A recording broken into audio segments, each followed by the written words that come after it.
Mən yata bilmədim o evdə. Uzandım kravatımızda. Yəni fikirləşdim o şeylər mənim keçmiş olduğum, yaşadığım bütün narkotik istifadələrim mənə trigger verdi avtomatda. Mənim gözümə yuxu getmədi. Durdum saat 4 radələrində səhərə yoxun. Taksi zakaz verdim, mərkəzə getdim.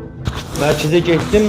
Məni evdə təbii ki, qınadılar ki, bala təzə gəlmirsən mərkəzdən, somsa bir gün də olsa evində yat qal.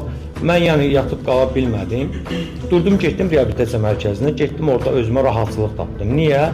Orada mənim sağlam bir yerdə müəllimlərim, rəhbərim, mənim bir yerdə pasiyentlər, bir yerdə sağlam qardaşlar, hamısı bir yerdə mehribançılıq. Yəni mənə rahatçılıq gəldi. Evinizi satmaq? Yox, evinizi satmaqdan söhbət getmir, xanım. Mən şəxsən evə bir müddət getmədim və tövsiyə görərdim ki, bizim mərkəzdən xarici, mərkəzin yanında olaraq